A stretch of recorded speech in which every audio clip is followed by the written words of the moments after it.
Hey everyone, welcome back. We're in our second May session.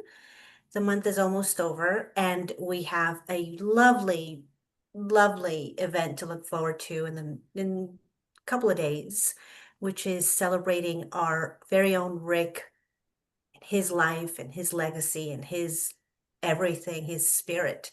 And because of that, we thought tonight would be a good night to discuss grief, grief in general, grief in terms of astrological aspects and placements in your chart. Uh, Grief encompasses so much. And then we were lucky enough that our friend Linda, who you probably see on the screen right now, let me change my view here. So there we go. Uh, she's a friend of the show, and welcome, Linda, because we've had you on before as our friend, and she's also an astrologer. So she's actually gonna take us through something called Soul CPR, and I'll let her run with it. But I'm excited about tonight because it really coincides with what's going on in our hearts and in our minds right now. And I want to throw in a little addition there. Any type of grief, whether it be bereavement or even just simply coping with loss, whether you're looking at tragic homelessness from hurricane or fire or relationship loss from divorce or any type of issue, is going to be able to use the tools that we're discussing and trying to help you understand little by little. So with that, I hand it off to Linda. Thank Mhm. you, Rick, and thank you, Claudia. It's lovely to be here. And I wish I could be in Pennsylvania on Sunday. I'm in Arkansas.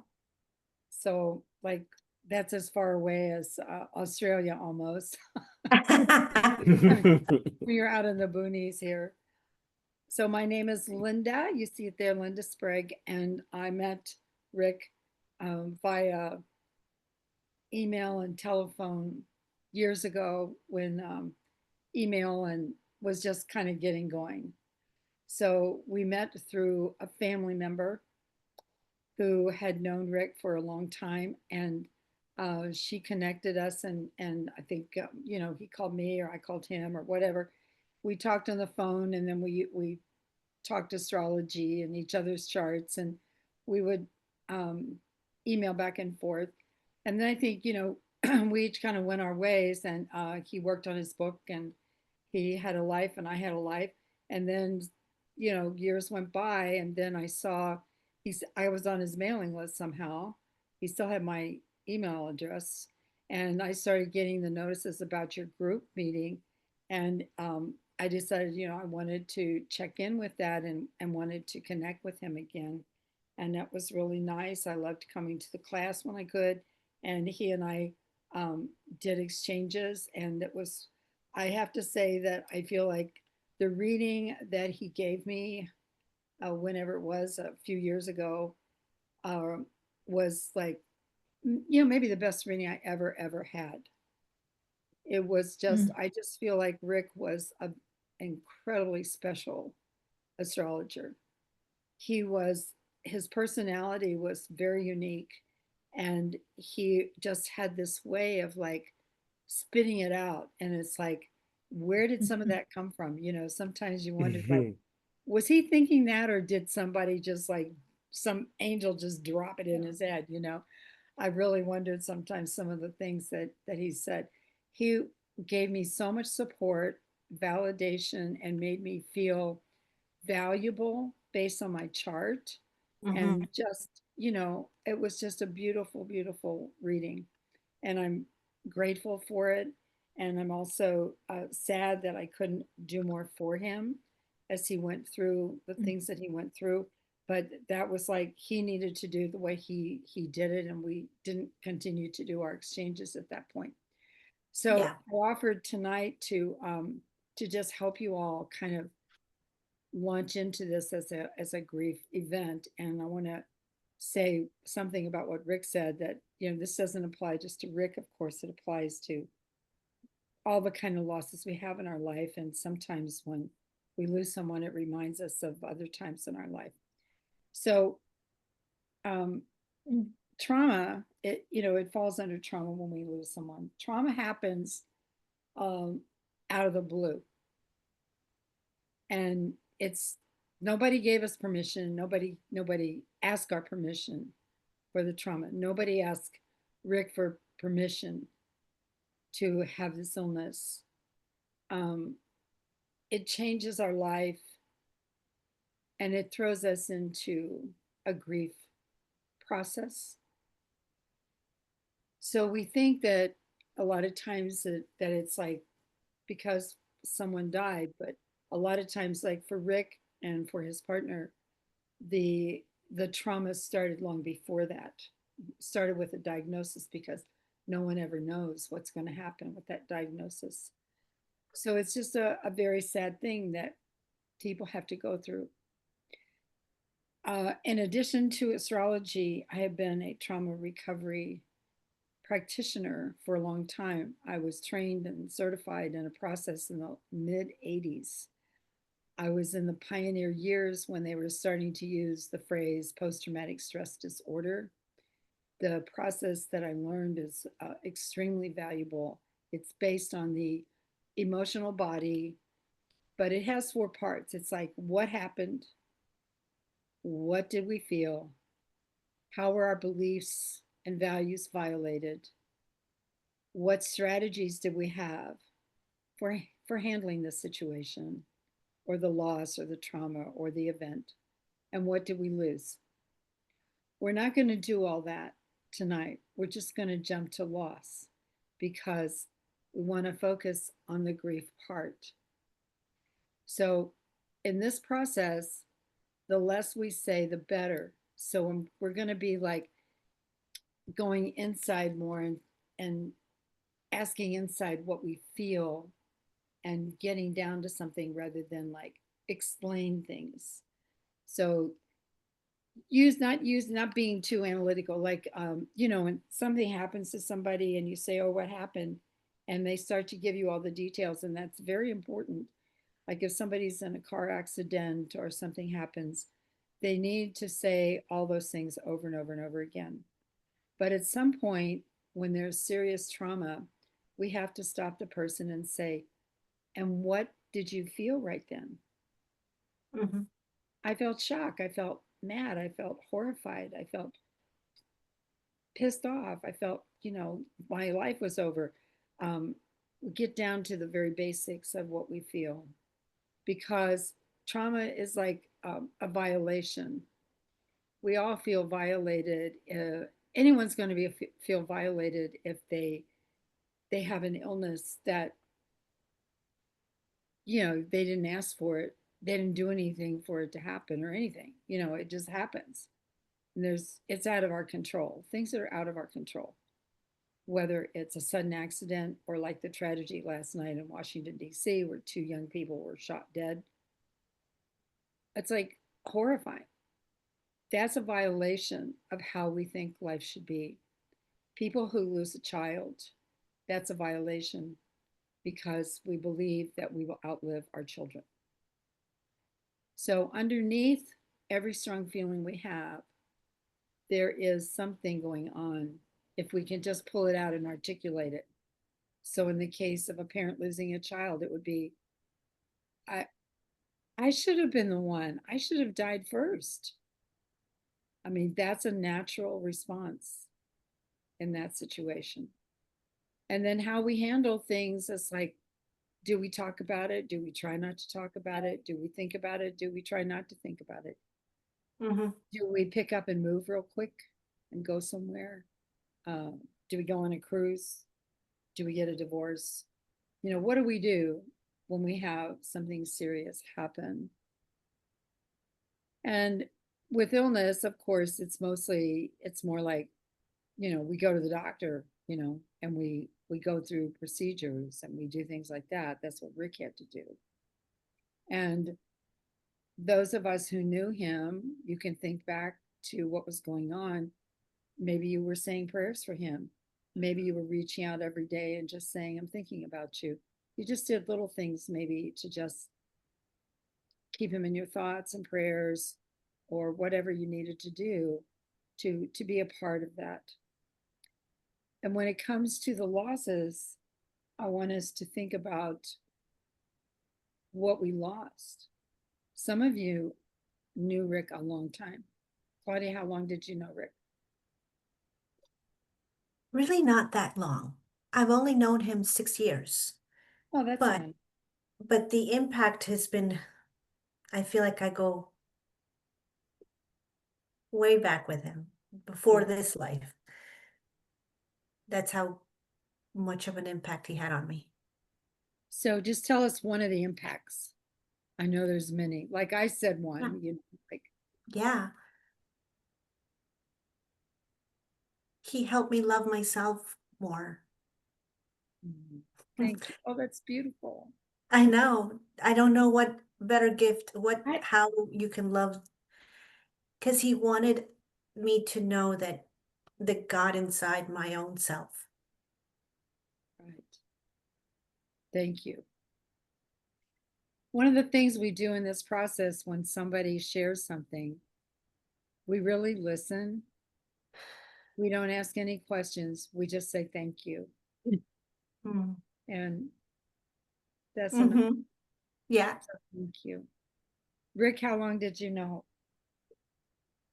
I knew him first through the Pittsburgh community, kind of casually through the grapevine, knew of the work. He was more well known. And in fact, I always referred to him as the other Rick from Pittsburgh who does astrology.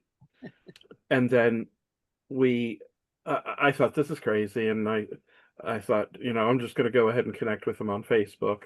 But that didn't go too far. And we had an event that we did together that was for one of the Pittsburgh practitioners who had a sudden cancer diagnosis and a month of services that were not covered until she switched to a retirement insurance. So she was $12,000 short. And in 2.5 hours, Rick and I and multiple networked practitioners came together in the city, and we donated our services and raised $11,500 for her in just 2.5 hours time. And then a few years ago, I thought, this is ridiculously crazy. I need to go ahead and make it a point to go ahead and make a direct contact with Rick. And that's been so delightful because of our long-standing work with the stars, because we both started under the discovery of Chiron. Yeah. Okay. Yeah. Yeah. Wow. That's nice. So you've been. Oh, and we actually were like in the weekly communication, because he told me clearly he had never found anybody, and I had also the same feeling, that understood and could hold their own in a conversation, because I needed somebody with his background to hold a conversation with me So at that level. what did you get from that? Oh my gosh, that gave me such an incredible sense of sharing in an intellectual brotherhood, in because of someone who not only knew the stars, but shared my awareness of a desire to be of a healing help. Because even though he didn't speak of the soul much, healing was something we shared as a big deal. Thank you. That's beautiful. I can really relate to that. That's really beautiful. Thank you so much for sharing that. Jane, you're far away and you didn't meet him in person. Like I never met him in person either, but tell us, how long have you been going to the class and how has it impacted you? How has he impacted you? I think it was 2022. It could have been 2023 that I started And he also did a solar return reading, just a reading, and it blew me away, Linda, what he gave me really. And it was a sense of there were so many beautiful things that sort of gave me a sense of freedom. I think that's the word, because I it hasn't been a particularly it's been a difficult life for me. And he was able to say a few things because he works with something called the 12th harmonic or whatever. You guys would know that, Claudia. Yep. And he was able to say, it just helped me understand I chose this life. This is what I came in with. This is what I needed to learn. And there was a lot. And it was a beautiful thing because he said, you know, you decided you wanted to just learn as much as you could and never have to come back. And it was just this, it was just really good. And he in the classes online, there's something, as you said, there's something pretty special about Rick DiClemente and how what he knew. And yeah, he just had amazing abilities, and he had such love for everyone in the room, didn't he? And and he was strong, he would say, no, that's, Yeah, he was strong, wasn't he? He I would know. say, no, that's not what I'm saying. And I love that too. He was so clear on what he believed. But I think one of the key things for me was him and this group. This has been an absolute shining light in my life, and I'm very grateful for it. Thank Oh, you. thank you. So he gave you shining light, and also these weren't your words, but basically what I heard you say was, he helped me understand I didn't make this up. Yes. I didn't make this up, Yes. but Yes. And it gave you yeah. freedom. Gave you freedom. That's beautiful. Thank you. Yeah. Thank you. Yeah. Erica, do you want to speak? We can't hear you. You'll have to turn on your I microphone. just disappeared there the you whole go. screen. Okay, now I'm Okay, back and thank I you. got the audio. Okay. Um, So just tell well, us how long you've known Rick. well, I never met Rick in person. I Where live are in you? California. California. Um, I've been studying astrology since like the late 70s, early 80s, since I was a teenager, all kinds of esoteric subjects. Yeah.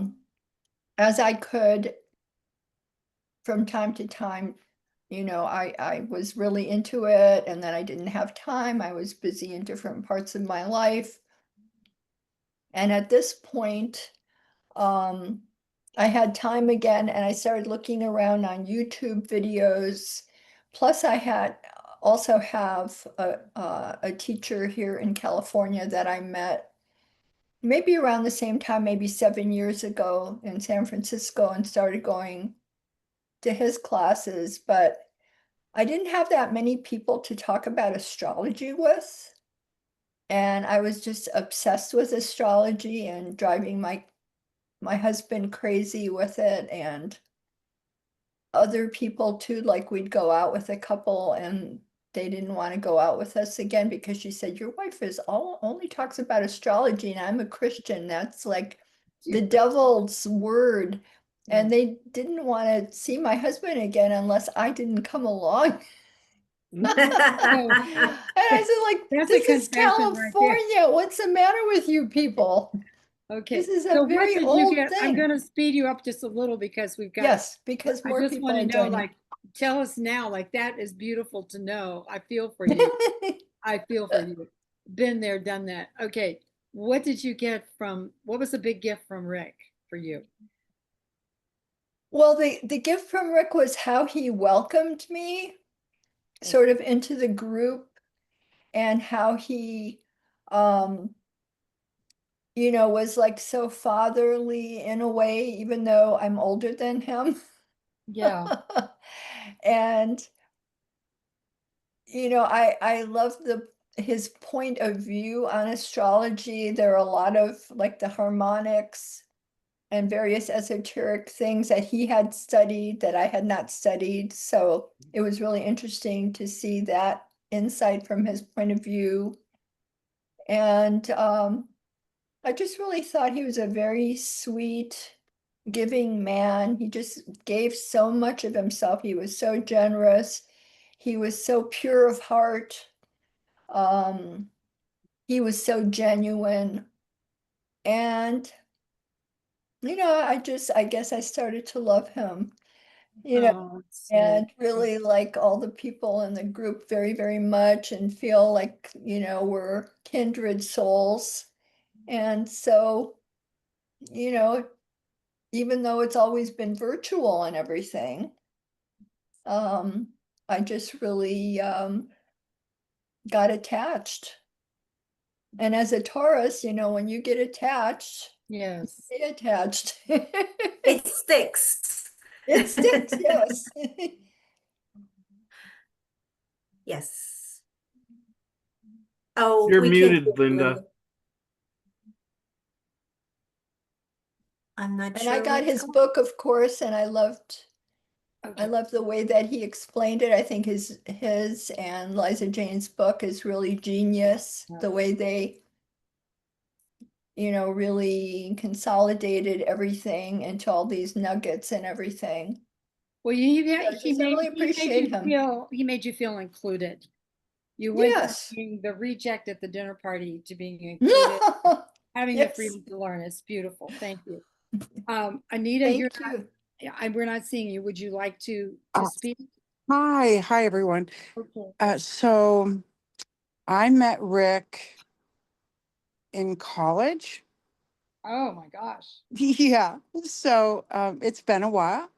Yeah, we've known each other for quite some time, and I think I have to piggyback on what Linda said. I almost felt like your soul sister, Linda. Pretty much everything that you said, I can mirror that same experience, even though I've known him so long.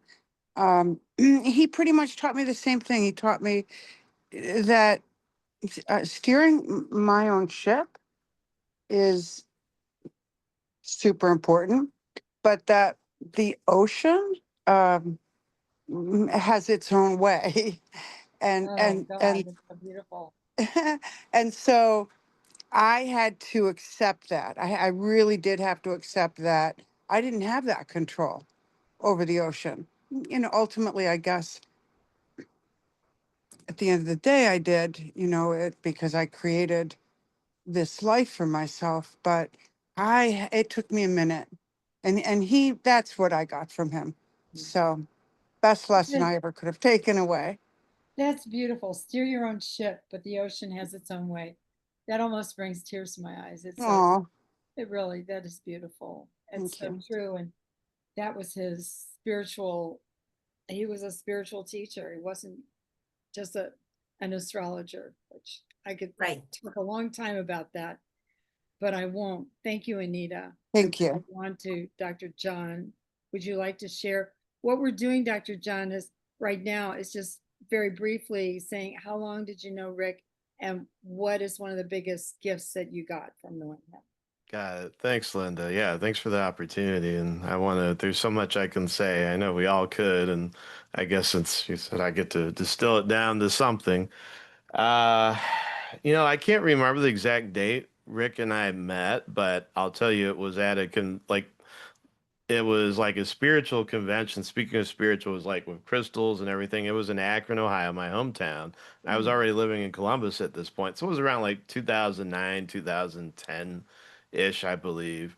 And I used to read Rick's posts that he would make on Democratic Underground, and he'd say all these like really insightful things. He was the most insightful astrologer I think I ever followed, most personable and everything, and super relatable. So it's like when he posted, he said, "Hey, I'm going to be in Akron. Liza Jane Brown's going to be with me. Come check us out." And I'm like, "Oh, cool. I got to meet this guy. He's in Akron. Cool."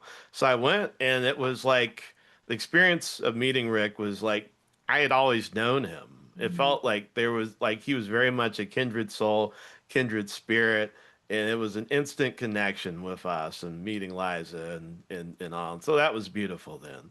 What That's I think Rick really instilled in me, and it was funny, this was actually the subject of our first reading too. He told me, he said, eventually you're going to be able to like, he could tell like I had a stutter and some other things and I had like a discomfort with speaking for a long time. He says you'll figure it out at some point and it'll just be like, it'll be smooth. So really for me, he taught me to I won't say he taught me, but he encouraged me to trust myself, to be able to use my voice and just really tap into myself and let that flow. And so that's one of many gifts that Rick has left me with, but that's the one that I think stands out at this point. Thank you. That's beautiful. Trust yourself. Yeah. I just want to say, and then I'm going to summarize what you all said. Something occurred to me while you all were talking. When he did my reading, he showed me where the Eris, Eris, Eris, I was born with Eris opposing my midheaven and my Venus and Neptune. And you remind me of this, that he really instilled in me how I had to respect that. And he said, you haven't even gotten started with knowing all that you can do with this and what you are supposed to do with this. And that was so touching that he really helped me trust and believe in myself more. Yeah.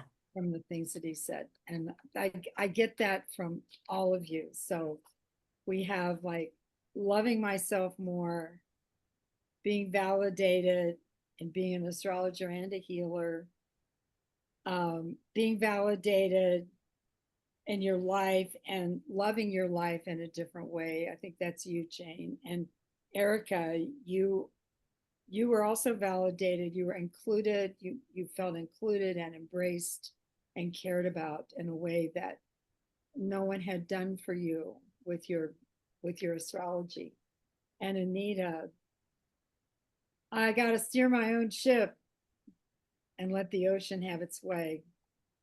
And Dr. John, empowerment. You were empowered and you learned to trust your soul, trust yourself through this kindred soul. It's like when you met, you felt like he was a kindred soul. So, gosh, that's a lot, and that's very beautiful. That is so beautiful. So, I just want us to have just a moment.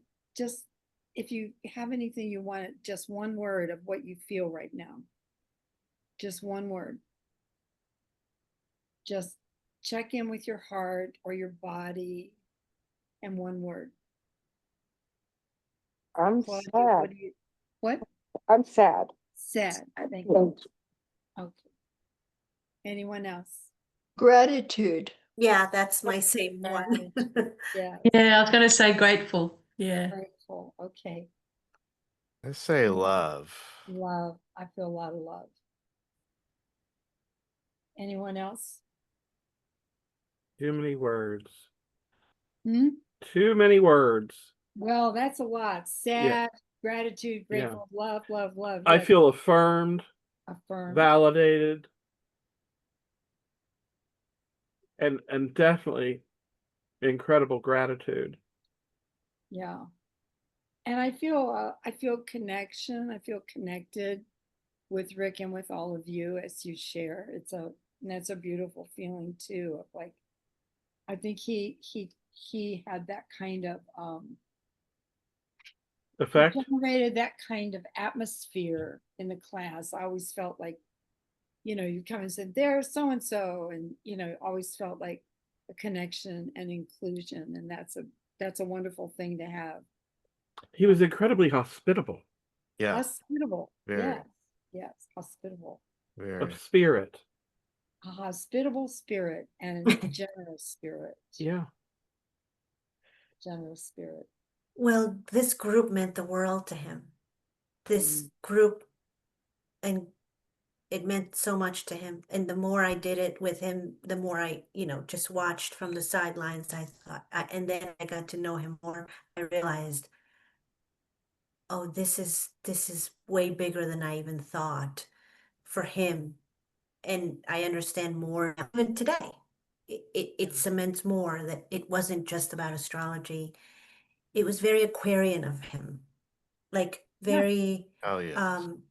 bringing people together, connection, love, brotherhood. That was big, big for him. And we felt it. And we We felt still it. do. That's a beautiful thing. And I Absolutely. gotta, 2024 did an incredible work on Rick to have this group, because throughout his 2 bouts, throughout his health journey, he deeply drew upon the strength that everyone in collaboration here gave him. Mm. He brightened so much. There were times where he was, I don't think I can do this week.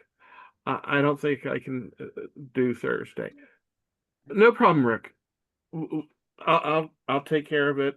Or, Claudia will cover with me, because I think he may have even started just like he'd get the technical part started on his end, and he had me. I think he had me uh, leaving before you were asked into the process, Claudia. But then he knew you could handle it, and he brought that together as well. And it's been a wonderful collaboration. But she and Claudia and I would talk. Did you see how he just lit up and had to get online? Oh yeah. yeah, that's so great. It's beautiful. Well, I'm going to tell you something. I've been to lots of astrology classes and I've studied with different teachers, but I never could go like live ones because, oh my gosh, it made me crazy nervous because they didn't have that kind of love vibration. So this is a very special and different kind of deal that he did. He was special. So we're going to move on because I want to do one more thing for you, and then you still have time to talk about the your own planets and your charts and everything of how we grieve differently and stuff like that. So the final step in Soul CPR is like just to say what our losses are, and I want us to just say one or two things. So you can't go on too long because I'm going to write it down and I'm going to give it to Rick and Claudia for Sunday if they want to use it, of just something of what you've lost. And I'm just going to say we lost, and I'm going to write it down, so say it slowly and you may have to repeat it for me. So let's just take a moment again like we did and just check inside.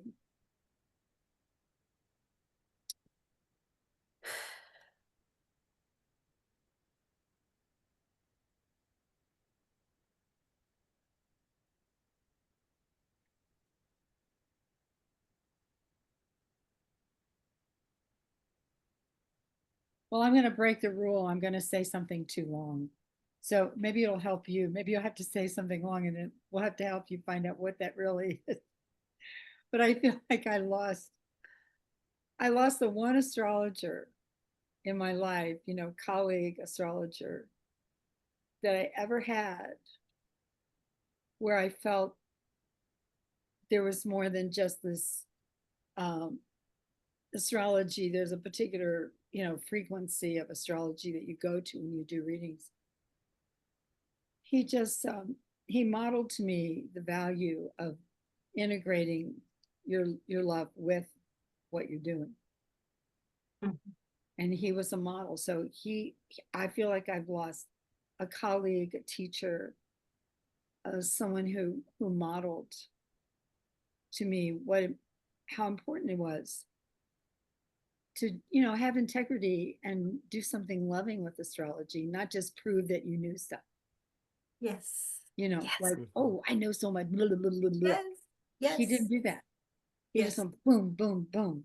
Mm-hmm. And it was more like the feeling he gave you than what he told you. So What did I lose? Can anybody tell me in a couple of words what I lost? You lost a A loving comrade. colleague. Yeah. Comrade. Yeah, I lost a comrade At arms. at arms, and someone I deeply, deeply respected. I know a lot of astrologers, but this one I really, really, really respect. Mm-hmm. A very unique human being that no one can replace. That's it. A unique human being no one can replace. Thank you, Erica. All right, I'm done. I'm struggling here. Okay, I we'll help you. Yeah, I there's a little bit of just a quick anecdote though. So this was, if anybody knows Mr. Spock from Star Trek, all about logic, all about reason. Well, the end of Leonard Nimoy's run of him, there's been several other Spocks in different versions, but he's the one everybody always knows. But in the very last Star Trek movie, he says at one point, logic is the beginning of understanding, not the end. Oh, yes. And like that just shows like the massive like arc of the character from when he began in the 60s with Leonard Nimoy to the very end in the 90s, early 90s with him though. So I want to say of Rick, astrology was the beginning of understanding, Oh, not the end for him, because he was so much he's was is an amazing astrologer, but he's so much more than that. And I think, and that's what I'm hearing from everybody, that's what I experienced. He is the spirituality, he is the love, the universal love and hope for humanity. He gave me hope. He really gave me hope. It was such a struggle, like now it's like I think about, he's such a light, we need more light in this world. I guess each of us gets to be that light, but he was such a light, and we've all been through difficult times here and there, but I just want to say Rick was such a light. And like I see how he touched you, Claudia. I see how he touched you, Rick. I see, Erica, Nita, Linda, you, everybody. He touched all of us Yeah. in a very special way that only he could do. And that's what we've lost. That's what I miss about thank him. you. That's beautiful. I got it all down. The Oh, one who gave me hope and the bright light who touched us all. absolutely. Thank Thank you. you. Thank you, Dr. John. Anybody else? So I'll go, Anita, here. Thank So you. sure, I want to clarify quickly. When I said earlier that I was sad, I'm particularly sad that we have to go through so much to learn what should be so little, honestly, logically. Yeah, John, when you look at how we should begin to look at things, takes us a long, long, long time to get there. And that's what makes me sad. The number of experiences, the tragedies, the pain that humans have to experience. But as far as a loss, as soon as you said that, I really did try to think of something. And I couldn't, and I can't. I I don't feel like I lost anything with him. Because he's still with you. But yeah, he's so Right. with me. Right. And what I learned from him impacted my life in so many ways that I just feel like my engine's running because of that. So yeah, I don't really feel like I have a loss. Okay, so what I give to y'all will be what we got and our losses. Some of us have losses, but we'll have this impacted my life.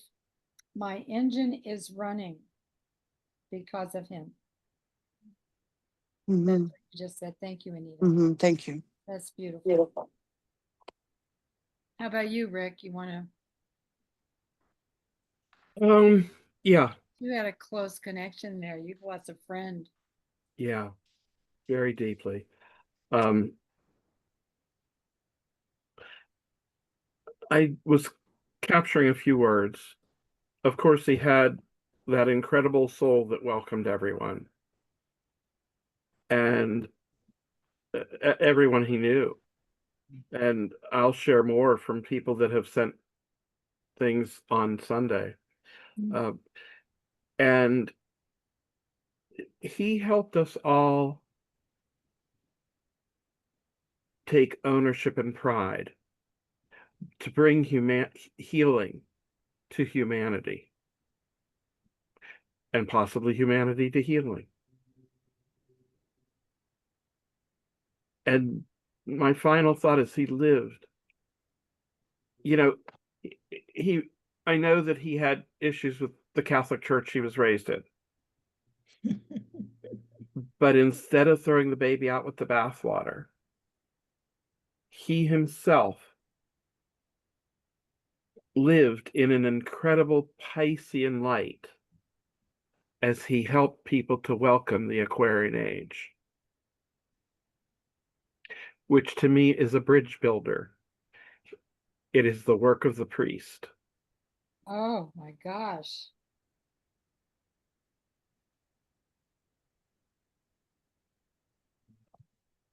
Thank you.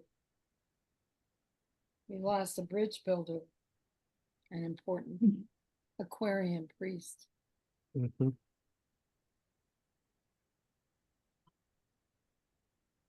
Thank you. Would anyone else like to share something they feel they've lost? Erica, you lost a place of connection and inclusion, but you still have the group, Yes. which is good. I just feel like I lost his physical presence here on earth. It was good to know that he was there and see what was going on with him. Of course, it was sad, once I found out that not only was he dealing with multiple sclerosis during his life, but then, things were not improving. I'm all about how can we fix things and improve things, but things were not getting better, which is really hard to deal with. But he took it all with such grace and started becoming more and more spiritual. And like I said, he was so generous. So I feel like I lost all of that Okay. because he could only be here for as long as he could be here. And so we better appreciate what we have when we have it, because it's not going to be around forever. Yeah, I know. Waldo, it's so good to see you have Yeah. come Hi, on Waldo. board. Hi, Waldo. And I want to let you know that Linda is only going to be here for a short time. She's looking to get moving on I before have we're all another done. group. My spiritual group I meet with once a month is tonight as well. So if you want to share something, Waldo, while Linda's You want to here. share anything before we go? Hello, I'm sorry that I'm late, but I was trying to connect and I can do it. Oh, I had to rely from my friend Elke in Canada. So give me the ID. Thank you, Elke. That's true. There's a new Zoom address. yeah. And I can find it in the Facebook page either. Well, Anyway, we've been sharing what we got from Rick, what a gift from him, and anything we want to share about a loss, like losing a friend, or as Erica just said, just losing his physical presence, his voice, and seeing him. That's a big loss. I love the man. It was incredible, very sharing. For me, it was a master. I mean, a person that will give it all he can and don't ask for nothing about it.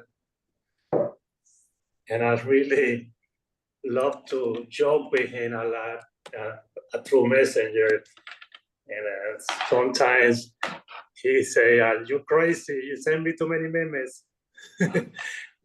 But since the first time I saw Mr. D, which I call him Mr. D, he always liked me to call him Rick, but I call him Mr. D. I don't know why. But The first time I saw him in a video on YouTube, I know that he was a great man. He got a big smile, and I kind of follow him. I don't know why. He has that power to have people to follow him. And then I found the Unplugged group, and I keep following. I was looking the other day how many years I was in the group, but I was like amazing that I was 5 years already. I lost a little time at the end because I was very busy. At 5 o'clock is very easy for me. But I keep watching the videos at night. And I tell him Messenger sometimes if I really like it, that the last 6 months or a year before this happened, I told him that I found him very happy that he's giving the baton to some other people, and he was enjoying being in listening to them, and I think he was very happy about it. He was also fighting the sickness. I know that because he told me. I was not aware of it, but the one day he said, "I'm in the hospital." And I say, "Why?" He say, "I'm taking radiation or something like that." And that's what I find out because I don't even know. But I'm very sad that he left, but I know he's with us all the time because I can hear his message. I can hear his message all the time. I keep seeing his smile everywhere. Oh, that's Even nice. yesterday, for some reason, my husband found a little owl in front of the house, and he decided to take the owl and take it inside the house. And then when I came back, it's a little pigeon. I mean, it's not even. It was very fragile. And I thought about Mr. D. I said, I don't know why.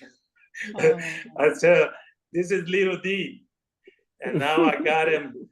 I'm feeding the little owl right now because owls is wisdom. I always knew wisdom. And I always told him he was a wisdom man. He was the wisdom. He knew how to put people together. Look at the group he formed. He formed a group of people that nobody seeing each other physically, but they can feel each other through the social media. So that was incredible. That's very Aquarian. it is Right. very clarinet. And everybody's all over the place. It's just amazing. Yeah, I was Yeah. thinking everybody lived in Pittsburgh but me. And no. I Where do think you I'm the live, further over Waldo? here in Waldo. Yucatan. where do you live? Where do you live, Waldo? I'm in Merida, Yucatan. You live in the Mexico. Yucatan. Yes. That's crazy, isn't it? Crazy. Okay, well, All thank the you. I reach. want to be sure, Jane, did you get to say anything about your loss? I can't remember. No, I didn't. I think it's this, there's something about his energy and that I felt that he was a friend. But there was this beautiful energy that I just loved from him. There was so many things as well, but just this, and like everyone, I think I felt validated and accepted, and just here you are, Jane. You're welcome. We love you. Right. This is beautiful. You're fine. You're okay. You don't You're get a lot of that perfect. class. Right. I know. Right. Yeah. Not that scary astrology stuff. You will I have love that 4 it. bad years. He had a Linda, wonderful what? je ne sais quoi. I absolutely love that it was a spiritual as well. It wasn't, like you said, it was just, there was so many beautiful layers Yeah. from everyone and Yeah. Rick. So yeah, thank you. Okay. So I'm just gonna, it doesn't have to be a loss. You said a lot of other things, but I'm just gonna share what you all said. We lost a comrade at arms, a unique human no one can replace. We lost an important lesson. Logic is the beginning of understanding. Astrology is the beginning of understanding, not the end. We lost someone who gave us hope. We lost a bright light who touched us all. I haven't lost anything. My life is so impacted by him that my engine is running. Because of him, my engine is running. We lost a friend, a soul who welcomed everyone. We lost a teacher who taught us to own ourselves and to bring healing to humanity. We lost a teacher who lived in a Pisces light to bring in the Aquarian age. We lost a bridge builder, an important Aquarian priest. We lost his physical presence on earth. He gave us the lesson of taking that chapter of his life with grace. We lost a generous soul. We lost a master who gave it all he had. That's what you said, Waldo. We lost his big smile.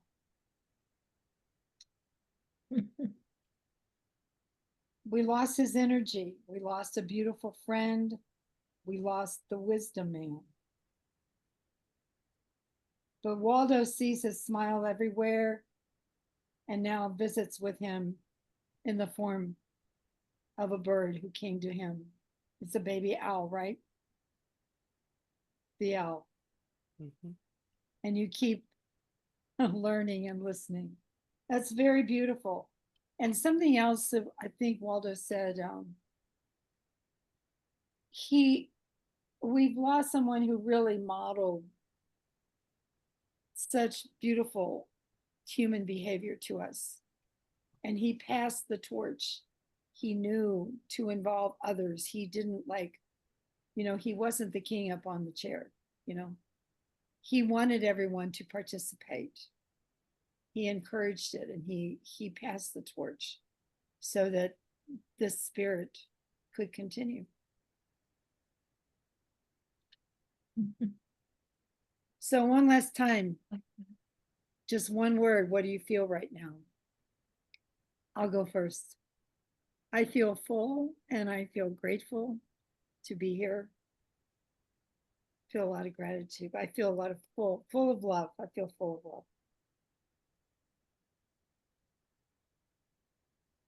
Anybody want to say what they feel? Yes, I feel love. very warm. Warm? Aww. That's nice. Warm. I love it. You know, I struggle to keep it laser here, Linda, as a friend of mine coached me on. Not Rick, actually, in this case, but two things. Not he wasn't the sage on the stage, but he was a guide on the side. Oh, you come up with these things. There's also the Dr. Seuss quote, or the one that is associated with him. Don't cry that it's over. Smile that it happened. Yeah. Smile that he touched each of us. And so for that, I'm eternally, forever grateful. Yeah. Gratitude. Gratitude. Yeah. Yeah. Gratitude. Thank you. Thank you, Dr. John. Anyone else have any feeling they want to report anywhere? They feel warm in their body. They feel full of love. Anything else? I think, yeah, I think I want to back up what John said with grateful. I cannot imagine my life without him. I just cannot imagine how I would have learned or had the opportunity to learn, been exposed. He challenged me uh, at times when I really didn't want to be challenged. Right. I didn't think I did anyway. So yeah, I'm really just so grateful to have a symbiotic relationship with him that, yeah, just worked. And I think we all had that same relationship. So Yeah. with him. And I am so eternally grateful for all of you and that you've come into my life. So I want to thank you all for that. Thank you, Anita. Yeah.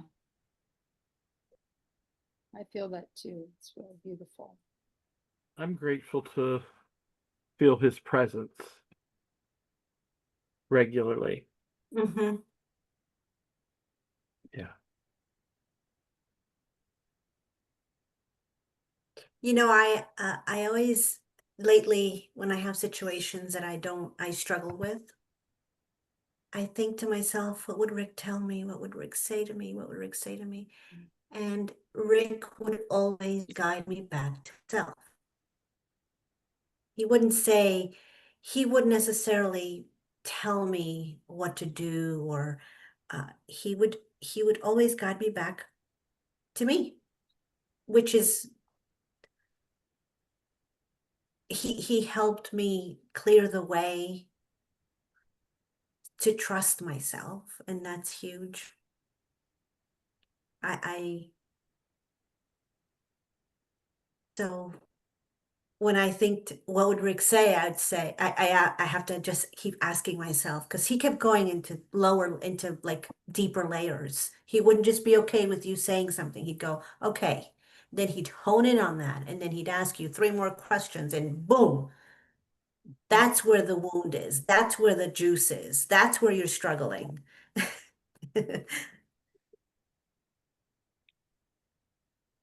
I like That's that. very much a Chiron thing, Yeah. uncovering the wound. You know, we all have a universal wound of abandonment, but where is our specific wound? Yeah, yeah, Yeah. yeah. Yes. Yeah, I feel. No, Love sorry, it. Linda. I Go was just ahead. going to say I feel the loss of. I suppose that the loss of his wisdom and teaching. So yes, for me, um, my heart is full being here today with you all, and and I'm very grateful for Rick Kempe and Claudia and all of you, because you continue to share your hearts and wisdom and knowledge with all of us. So thank you. Grateful for Rick D, Mr. D, and thank you all. Yeah. Thanks, Thank you Jane. all for being willing to just surrender and allow yourselves to do this with me, to trust that, that was really, really amazing. And going with the program of keeping it, trying to bring it in of like, just what do we feel? What are those simple things that we remember? You did a beautiful, beautiful job of it. And I want to thank Claudia and Rick for letting me be here with you to do this. And I wish I could stay for the rest of it, but I have to go. I'm going to try to put this together and I'll email it to you so you'll have it if you want it. Thank Yes, you Okay. for thank you, helping us be Linda. complete with this, more complete. Thank you. Yeah, That's what it's for. Yeah, for Thank you. definitely. It is a process that brings things together and it helps us feel that sort of embodiment of it. And it gives a sense of like, it happened, but some beautiful things are happening from it. Like, I feel like everyone's reporting like the inner teacher is alive, Yeah. when Yeah. Claudia talked about what would Rick say. And I do think about him quite a lot right now because of some things that are happening, things he told me. And I just like, wow, thank you. And it's like, he taught us, he did teach us through his readings and through the class to trust yourself. Yeah, Mhm. it's there. Right, right. Thank you so much, Linda. All right. We I give so it back to appreciate you. guys. Oh, you're welcome. And I hope Yes, to Thank see you. you please come again. back. Bless Yes, you, Linda. See you thank again. you so Many much. blessings and much love Thank you, to you. That was everybody. beautiful. Thank you so much. Love you Thank guys. you. Much Love love. you too, Gracias. Linda. See you soon. See you next time. Okay. Okay, Yes. bye. Oh my gosh. Wow. That was a Wow. perfect word, Erica. That was Complete. amazing. Yes. And you know, that just came together within last hour. Prior to going. Yeah. And which also reminds me of Rick, because Rick was fly by the seat of his pants. And he always reminded us and me, when I would try to make a decision or he'd go, what do you know about what's going to happen on Tuesday? You think that you're going to take your car to get to the mechanic, but you don't know. Nobody knows. That's The Rick. magic of That's life is that we don't know, and a way more intelligent, loving energy and spirit behind all of it. Like tonight. Mm-hmm. And Sure. it's hard to feel complete about things that are traumatic that you really care about. Like my brother passed away last year, and I have not had a ceremony or a remembrance for him at all because of the way everything has happened. And I feel so incomplete about it. I want to do something this summer, Mm. Mhm. because his body was stuck and then his ashes were stuck and all this fighting going on. And so there hasn't been an opportunity. There are only 2 people here in the Bay Area that knew him. His Yeah. son is in another place. His wife, the whole story. And I feel horribly incomplete about that. So Yeah. feeling complete about something is such a relief in a way, Sure. Absolutely. Yeah. Ugh. Yeah, you're right, Erica. I didn't think about that at all. But it does, there's a sense of like an exhale about it. The ritual is so important in life. Oh That's yeah. why human beings do rituals. Sometimes it seems like, oh, why are we doing this? But it really is helpful on so Sure. many levels. Yeah. Yeah. Even what we just did was a wonderful ritual, corporate ritual. So there was the fullness of the human experience with us sharing it together. Yeah. Claudia, would you like to go ahead and pull out one of those documents to go ahead and share some astrological insights in regard to coping with grief, loss, and bereavement? Just to pull Sure some thing. little things together. So let's have a look here. I'm going to share my screen. Should I share my screen? Yes. Sure. All right.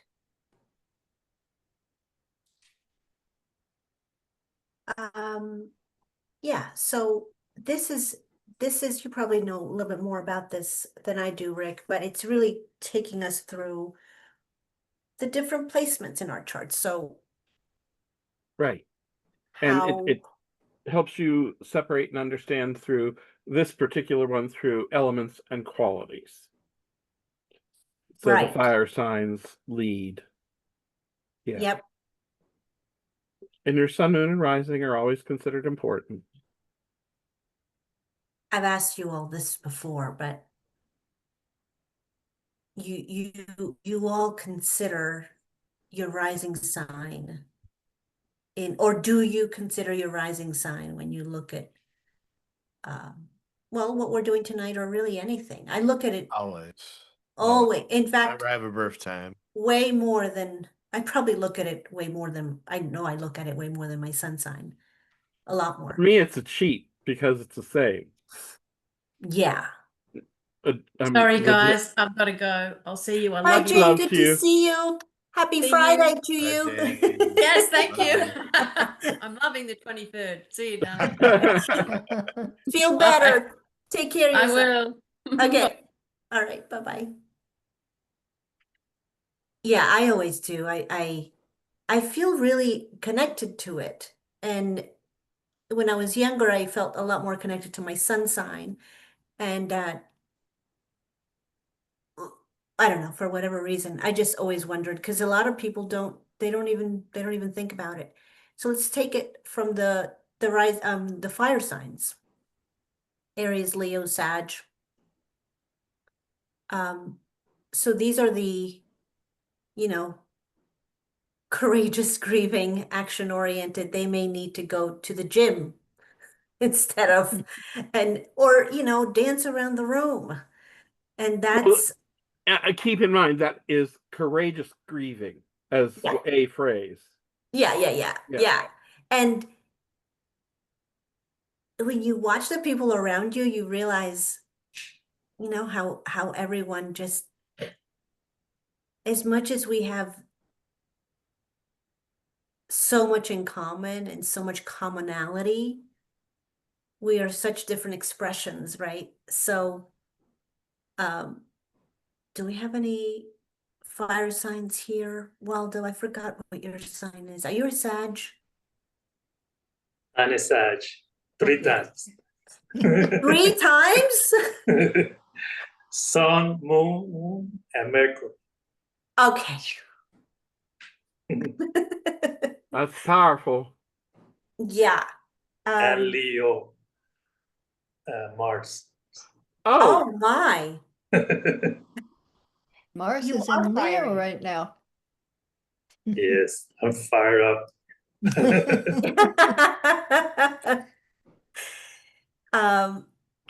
Yeah, so maybe one of and they can be really inspiring to others because they kind of just feel that oomph within them, and they just go and act and express, and they don't really they're not afraid to just be fully in their element.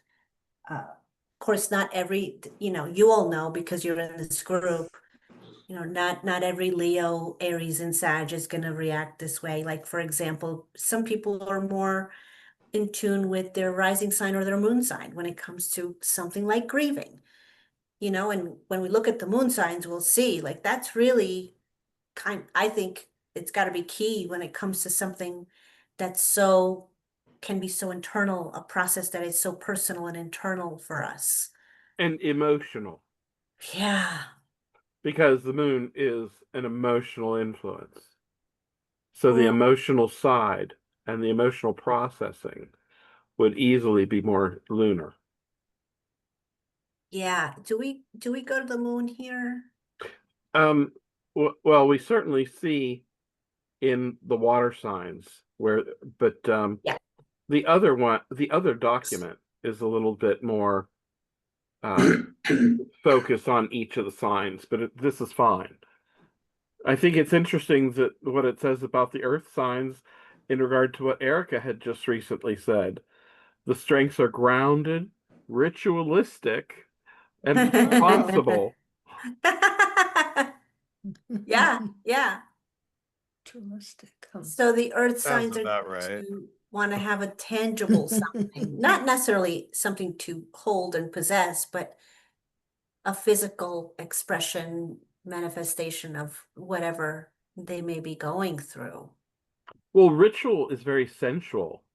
Yeah, There's sight, yeah, there's sound, there is scent, there's sometimes a physicality to feeling. totally, totally. Yeah, there's a lot The of whole sensory. thing, yeah, is physical, Yeah. and it helps. It helps them process, I would imagine that. Hi. Hi, you there? Good to see you. Welcome. So, yeah, I used to have a friend who was a Virgo, and she seemed to have a lot of Virgo in her chart, and she definitely, the more I understood her, the more I realized I needed to give her examples. I needed to show her, and then have her, Details. yeah, Right. yeah, that's true with Exactly, Virgo. John. Yeah. Yeah. And Down to the decimal point helps. right. Mm-hmm. It is fascinating. I mean, they really should teach this in school. It's just so fascinating. Oh, yeah. Definitely. Yeah. Um, do we want to go through the moon signs, through the moon elements as we go through this? We can. So let's see, does anybody have a fire moon here? I have a Sag moon. Waldo we does, both. I do. And Erica, you have a moon in Leo, I think? Leo, yeah. Okay. Yes. Does any of that placement of fire resonate with how you feel emotionally when it comes to, Oh yeah, I have to express it outwardly, through words. Um, I feel it strongly. mm-hmm, Um, it can be a little overwhelming yeah, because I feel it like immediately, and sometimes it's hard to kind of take that back if it's in an inappropriate time or whatever. right. And I put my foot in my mouth sometimes, but then maybe a Sag moon might do that more often. And you get in trouble. It's like, okay, but this is how I feel. Sorry, it's just a feeling. And then it passes, right? But you have to express it, you have to feel it. That's what I think. You have to express it. I You know, heard something really interesting today about someone he's an astrologer. He claims that we're all on the astral plane, and ever since COVID and everything, that people are out of their bodies and not feeling their feelings at all. wow, This really relates to feelings. We're not grounded, not feeling our feelings. We're just in this thinking realm. And right, that's why right. we're in so much trouble, because we're not in our bodies anymore. I could see that. I could definitely make a case for that big time because I think the use of our electronics is getting Yeah. to that we are here instead of, I mean, maybe it's just because I feel it, but I do feel it I do see it in others.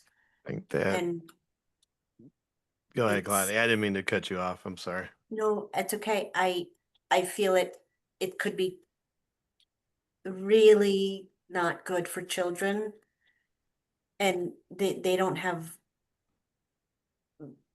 there's a real importance to having kids feel what they feel.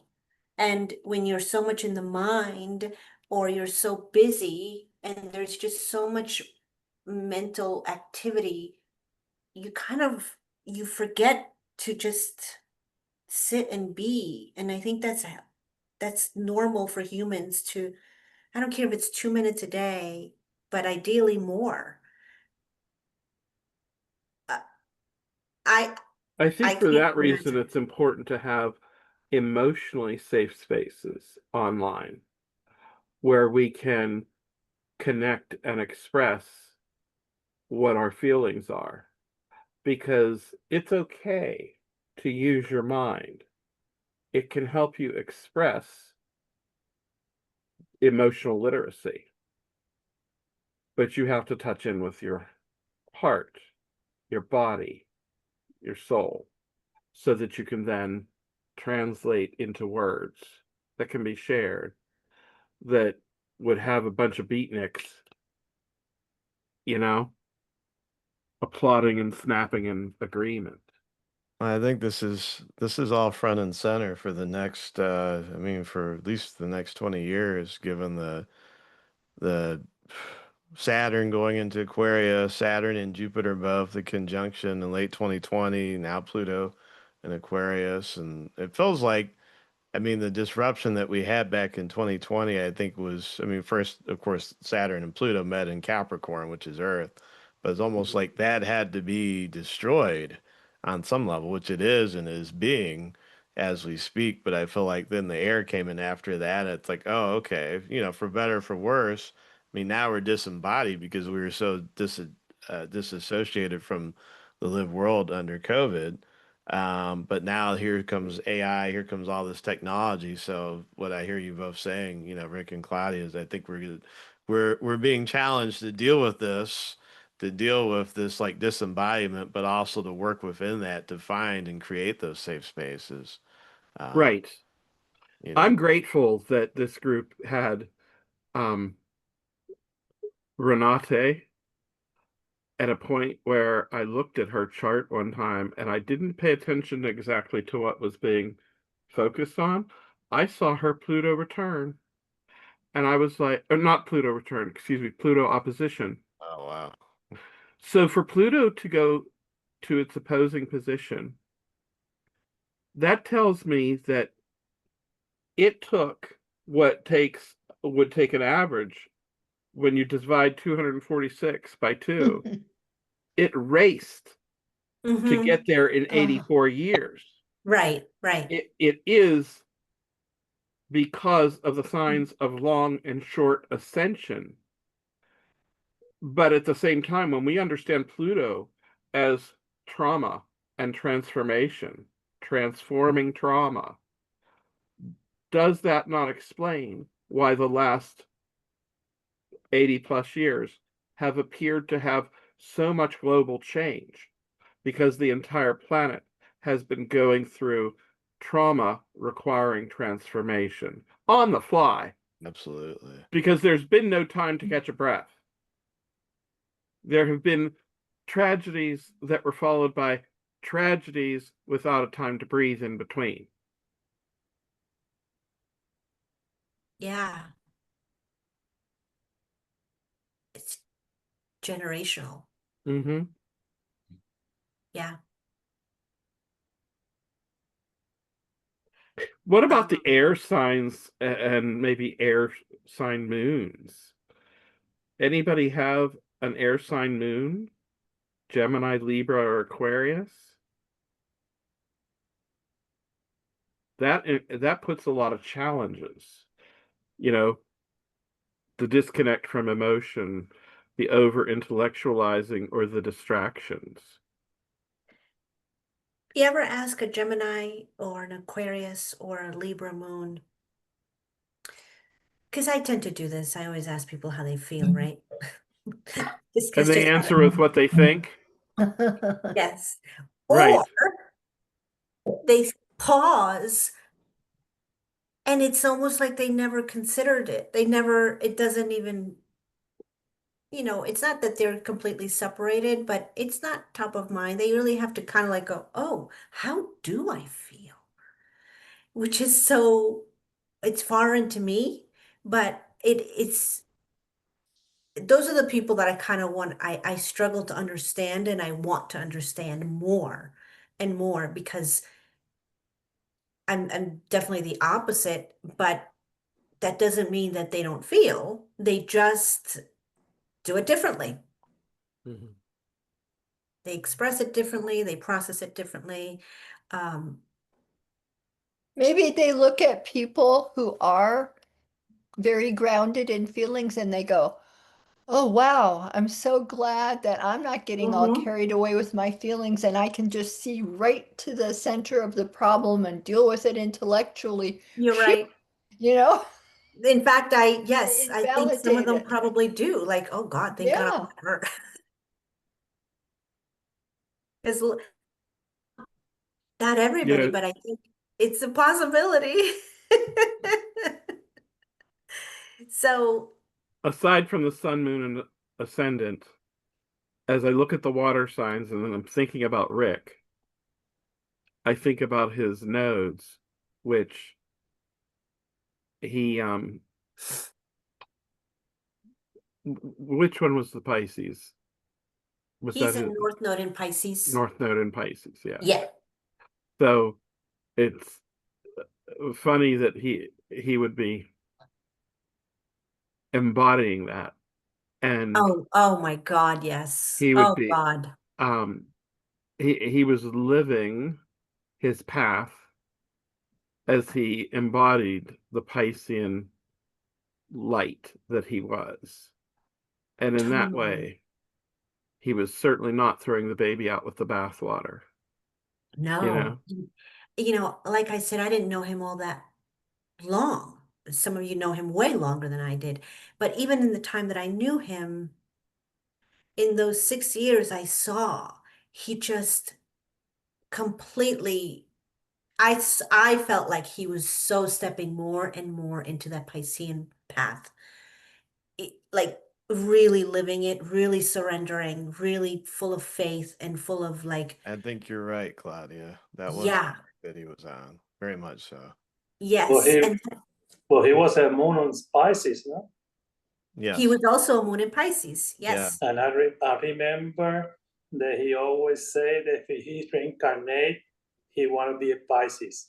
So He said that. He said Sagittarius too, though. He And Rick said but he Aquarius he was too. No, always he, saying the Sag, Pisces. but yeah.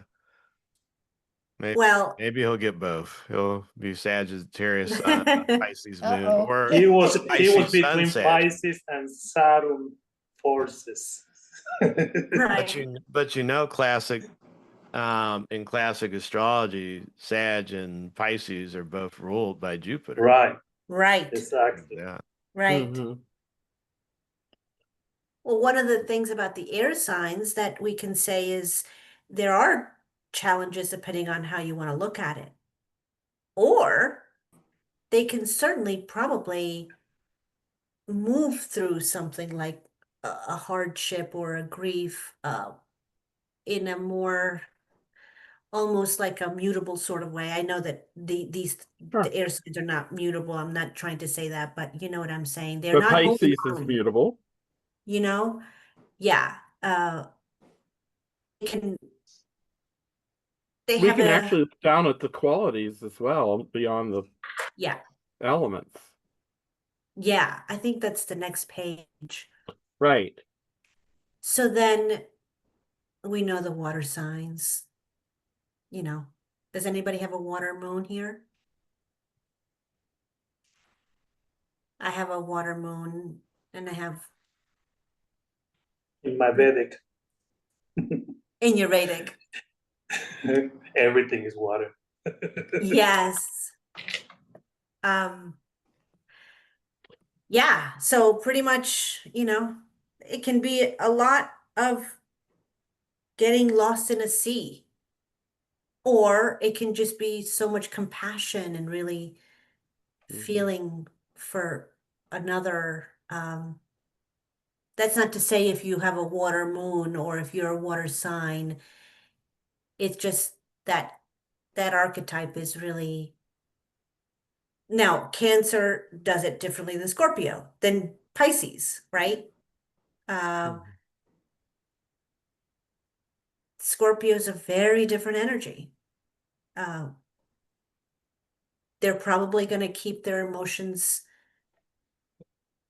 not so visible. They're a little bit more uh, close to Though their. they feel they're transparent in some ways. Say it again. They can feel transparent because they find themselves to be so fixed. How would you not know where they stand? You know what I mean? Is that Scorpio or Yes, Scorpio. Scorpio? Yes. Fixed water like an ice cube. Mm-hmm. Yeah. They don't And want to then change. I feel this way and I will always feel this way and I will never change for my entire life. It's not cement, though. No, That's Leo Moon talk. they feel so strongly. It's like their guiding principle is that they feel that strongly. So it's like their core. How are they Because going to that's the change? motor. That's the Well- motor that move them, the emotions. You have to Yeah. understand Right. them. And I will say this about the fixed nature.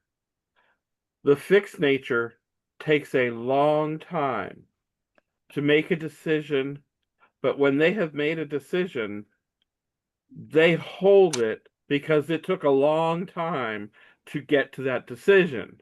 yeah. So Yep. that long investment is very convincing to them that it was correct. It may as well endure forever. Right. It's correct for them. Right. Yeah. Right, And right. that's what counts is what is it, whether it's right for you and for your life, right? You can't judge anybody else. Or Yeah. expect someone else to live by your Well, we have to Mode. remember the moon is the safe, it's our safety side. So every water moon always gonna go to the safety side, emotionally deep. His family, his deep feelings, Scorpio, Cancer, Pisces. You see Mr. D with Pisces moon.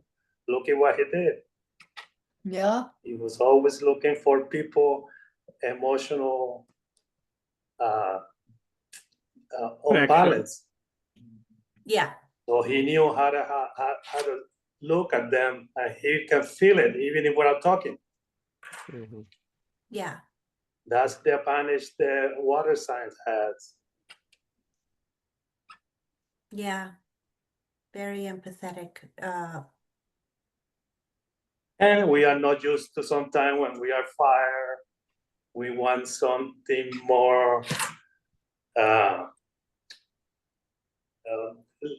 fire and air are always extrovert. Right. They look Right. very mind focused. So sometimes the water signs, thank God for my Venus in Scorpio. I could deal with it. And Neptune. Mhm. That's the thing, you know. I have daughter with moon in Scorpio, mother with Pisces. All my family have water. Wow. So You I understand. understand the water. And this is Right. the language is different. They have to be very sure about your emotional side. Yeah. Oh, yeah. And And I then find they it, open up. yeah, with myself, it's like if I don't know someone, I feel like I don't know you really. If I Exactly. don't know I how have to you go are deep. emotionally. Yeah. And I don't realize it in the moment, but it's really a way of me probably just keeping myself safe or giving myself Safety. the illusion that I'm safe. If I understand how you are emotionally, what you are, the good and the bad. I mean, not just, you know, the Remember the 15 years of Pluto in Capricorn, it was hitting Cancer. So that was yeah, the main lesson, is to open up to that emotional side. yeah, But that's when you get hurt also. So that's why they're always trying to protect themselves because they get very deeply hurt. Hurt is not bad. Hurt is not bad. No, it's evolution. Yeah, You but have to tell open that up. to You have to someone get that hurt while they're in in order to pain. work to learn. True, yeah, but that's an intellectual way of looking at it. No, the intellectual way is to see that they get hurt. They're not getting hurt, they are learning. so I think depending on the chart, and Rick used to talk to me about this, there's got to be something in there to kind of help, say, for example, somebody with a lot of water like myself. Thank God for that Taurus rising. Thank God for that Leo sun, because that helps a lot of this Exactly. water, That Venus in water. Scorpio, yeah, Yeah, that We are Waldo all the has. sign. right, Or We are right. all the sometimes it's a singleton. The Correct. you know, Yeah, sometimes it's the highest elevated planet in the chart. Sometimes it's the planet with the highest degree. Remember the exquisite subject. That's what he was talking about. We are all the sign, and we able to evolve from one side. right, But at the right, same time, we are all the sun. right. So we have to mix them up. Yeah, yeah. It's you know, once in a while when you see somebody's chart and it, you know, they have everything in one sign or most things in one sign. I that's interesting. I don't know what to do with that sometimes because that is such concentrated energy in one sign. It- I quite honestly found it difficult to read the first chart that I ever encountered that had all the planets in like um somewhere from 90 to 120 degrees. uh-huh. Like all in somewhere from a third to a quarter. Mm-hmm. That was Mhm. it. The rest of the chart empty. Yeah. Yeah. No, Oh, the rulers of the signs are there. it's Mhm. fascinating. Um, so the water signs, and Cancer, they're gonna make you a cup of tea and they're gonna take care of you and they're going The to, good side. yes, yes. You want to see the bad side. But they're so, they can be so sensitive too that it, that sensitivity, again, wanting that security can lead to somebody that can be uh not able to get a clear sense of themselves because they can manipulate and they don't mean to. It's probably subconscious, but that sensitivity is just so, well, it's just so sensitive. Mm-hmm. But each one, if you look at all these, Aries, Leo, Sag, Taurus, Virgo, Capricorn, Gemini, everybody has, thank God we have all the signs. It's like I say, thank God we have accountants in the world. Thank God we have artists. Thank God, because imagine if everybody was an accountant, if everybody was an artist, how boring would that be? And also, who would get things done? We need the exquisite zodiac. Exactly. Just like we need plumbers, we need accountants, we need astrologers. Um, and then we can talk about the style of grieving depending on the modalities, and we talked a little bit about these already. um how they respond, you know uh, I don't know, let's say I have my okay, like, but two of my two children, they both have moon in Virgo. I can tell that when they need to feel kind of in their element or comfort or they're stressed, they clean the room, they organize something, they have to do something, and I have to go to bed. Moon in Pisces, I want to go to sleep. I want to get under the blankets and I want to like literally go to sleep. Um, I feel like the dream world is like my place to Your escape. escape. Yeah, it's a good thing it's that and not a substance. Because I find that the dream world talks to me. But those modalities are really interesting too. They're just other layers Mm-hmm. of how we express that emotion. And it's such an intense time. I'm not, I don't know. Grieving is such an intense, unique time. And again, it doesn't have to be a death. A loss is not just a death, a physical death of someone. It can be something else in your life that takes you through that tender, sensitive, difficult, sometimes dark, you know, losing somebody. I don't know, when I lost my mother, it wasn't just I lost my mother. It was all about my childhood. So it's not just what's in front of you, but what it brings out in you. Um, Yeah, you lost your opportunity to learn more about yourself because she was now gone and you couldn't go to her to find out more about you as a kid and how she saw you. So you lost her in the present, and you lost her in the future.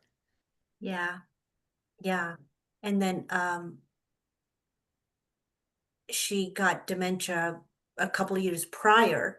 So Okay. I lost her before that. So that was interesting in and of itself. I felt like I grieved her for 2 years before that, prior to, which is a loss, you know, a grieving of her and a part of myself as well, because the mother is such an, you know, a strong bond.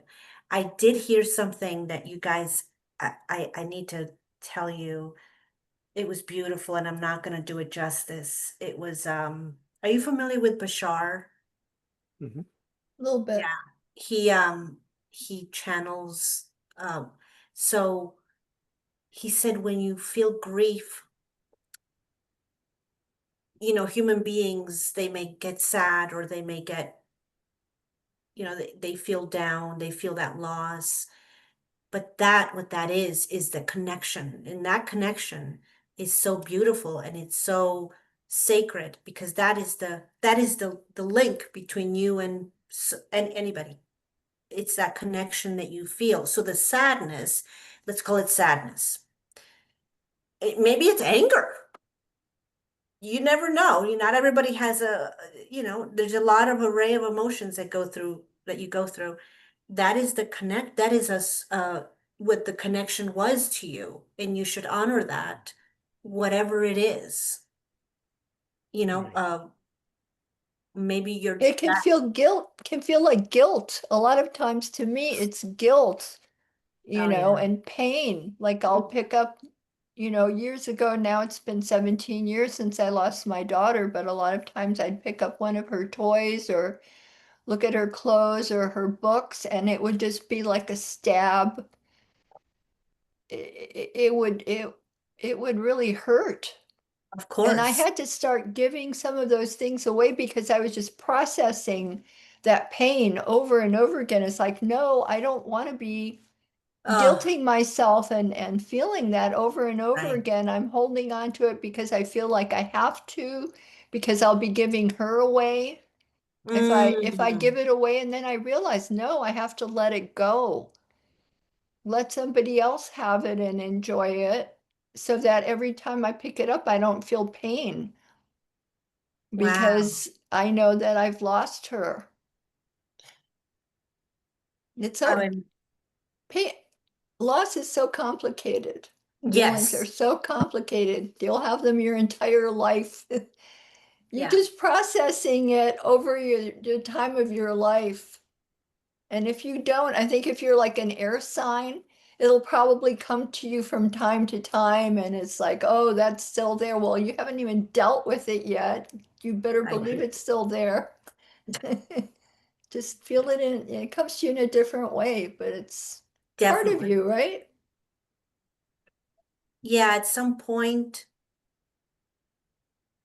in the last few years, I realized, not about my mom's passing, but just a lot of things that happened to us in life. People talk about healing and people talk about transcending, and Mm. some things you just keep, you don't have to dwell on it, but it's not like you get to a finish line and you go, well, I'm done with that and I'll never feel that again, or I'll never think of that way again. You may or may not, but making peace with whatever does come up. If Because, I if I might offer a piece of insight, many people avoid real grief work.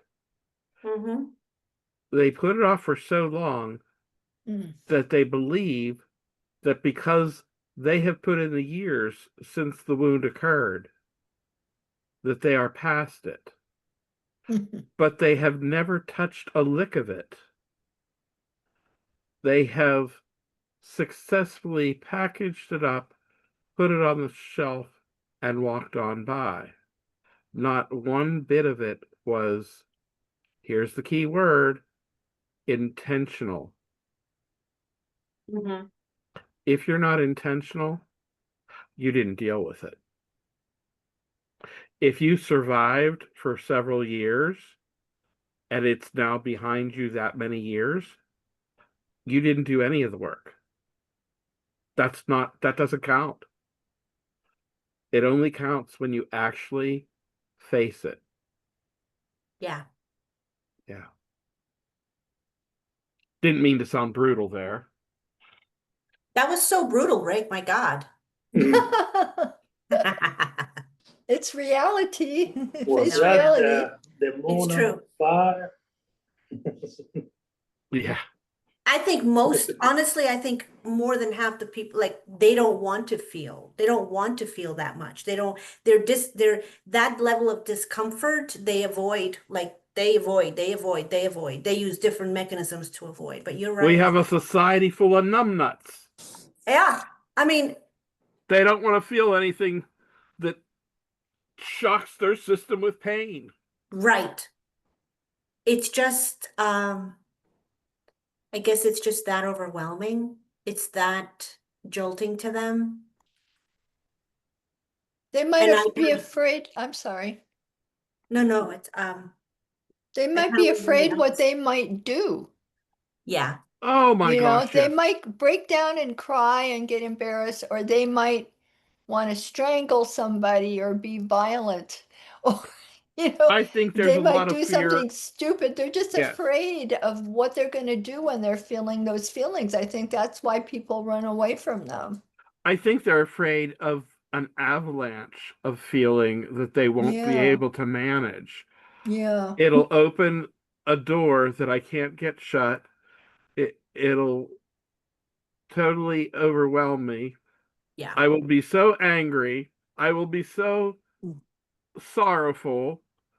I won't be able to get out or away or out from under because they've not disciplined themselves to go through it. I heard a therapist say at one time, do you guys ever watch the show Couples Therapy? Oh, it's wonderful. Oh my gosh, it's so good. And the lady, the therapist says most people and most, in this case, she was talking about couples, but really most people in general, exactly what we're saying, they don't want to feel that much because they really do feel on some level it will destroy them and Mm-hmm. they can't bear it. And So they, destroy their relationship. They'll right. push people away because people say, oh, They, they're like constantly down or they're always angry. And then you'll lose your friends. Nobody's going to like you because you're expressing your feelings and you're making them uncomfortable. Pushing people away before they push you away is a big Yeah, problem for some folks. yeah. John, do you think that some of this might actually be in regard to a lack of the emotional literacy, that people are not able to own their emotions, so they can't name them?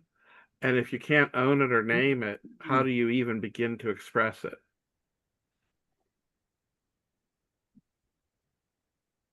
I think that's a big problem. oh yeah. Yeah. Oh yeah. What are your thoughts, John?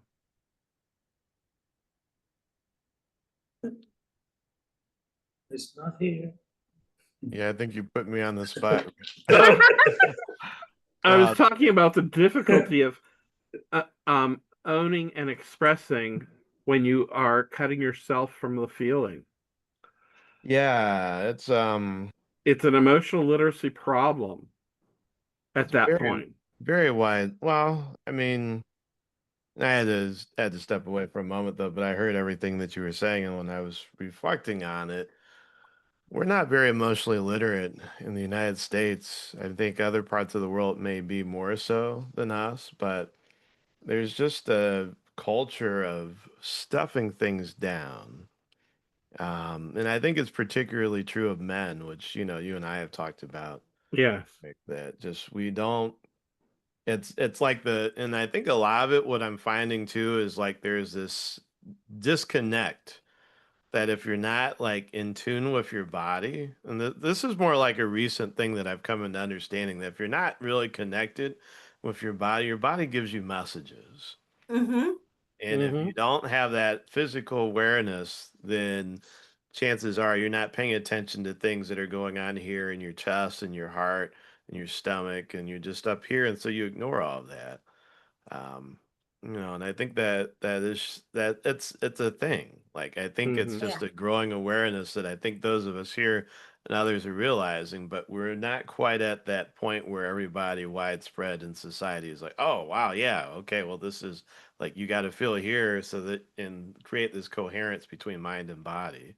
So yeah, I think it's just it's cultural, and then it's also just going back to the disconnect that we were even talking about earlier, how we're so much here and so much in the cyberspace internet world that we're not even really thinking about like our bodies and in touch with ourselves and in the world around us. So Yeah, as I'm watching you and hearing what you're alluding to, I'm thinking about how the intellectual ideas need to travel through the voice yes, yes, to go ahead and connect with the heart. yes, Because if you don't do that and then connect mind and heart and then voice, absolutely, express, absolutely. because the failure is missing the point. I've seen people who thought they had dealt with a death, and I see all kinds of things where there's all kinds of unraveled failure to have coped with a death, but they don't want to acknowledge it. You guys, we need to get. I have a dear friend. Her name is Karen Austin. I'm mentioning her name because I highly recommend her. She gives talks on this because like she studies grief extensively. She probably would. I'm not going to speak for her, but she probably would be glad to come on and share with all of you. She lost her husband to pancreatic cancer about 7 years ago. And since then, it's like she's like everything we're talking about here is basically in tune with what she says, and it's like grief.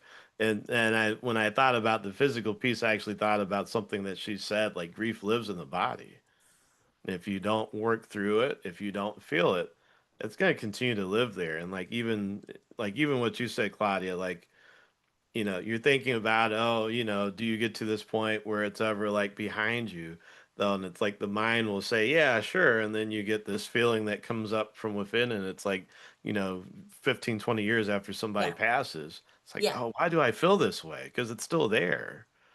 Um, right, and, right. and The Karen would recovery say was it's like not a, intentional. yeah, and Karen would say it's like a friend. It's like, oh, hi again, grief. There you are. Like you Mm. just acknowledge. Waldo, what were your thoughts, Waldo? I want to think about the chart because sometimes when you have aspect to your moon, like the Pluto aspect, Neptune aspect, Uranus aspect, things take some time, very long time to register. And especially with Pluto, like for example, I have Pluto square my moon. So I deal with these issues from since I was very little. So sometimes you learn how to cope with grief differently because you are in the process of all your life dealing with grief. It's not like a event happened one time, that's all. It's something that you came to this life to work. If you have Pluto square your moon or Pluto square your sun, you came here to deal with those issues. And it's don't matter what sign you are. I mean, it's not like such moon is very extroverted and it's always telling people what to do. That's basic astrology. We have to go through the aspects. We have to understand that this moon has squares and oppositions and all that are learning procedures. So a little bit of emotional intelligence, if you can learn throughout your years, start following people that can teach you that, it's going to be easier to deal with these issues in life right now because the war is going crazy. It's going crazy because Pluto was in Capricorn for many years too. So, Yeah. I mean, we have to put that in perspective and not only think about people's moon by itself. We have to understand that this moon get aspected for many years sometimes. Or you were born with the moon inside, Scorpio, sorry. So if you were born with the moon in Scorpio, you got issues from the beginning. I mean, you came to learn a very hard emotional process because our moon is our hard drive. It comes from many other lives. That's that's integrated in your hard disk. So Right. you're gonna have to work with it. The emotional processor. Right. So remember, we get people right now, they are in the 30s, on the 36th year. They are a Scorpio Pluto and Scorpio generation. So we have to deal with these people a different way that we deal with our Pluto and Virgo. It's not the same. They are very deep emotional reset. Yeah. So they are in the main view right now in the world, the Pluto and Scorpio generation. Well, they're getting the square from Pluto and Aquarius now too. So that's right. So it's making it triple. So that's why you see a word that seems to you very emotional, very deep, very crazy, Wounded. but it's not that. It's generational. Right. We are Virgo, Pluto, and Uranus. So we like a bridge between a Scorpio and the energy of air and water. So it's balanced. The universe knew how to do everything perfectly. Yeah. So we always balance each other. So that's what I always think about learning about every zodiac, every sign. Yeah. Well, you're also referencing intergenerational wisdom because it doesn't satisfy simply to know what you and your peers think. Exactly. You have to understand other generations. Exactly. Yeah.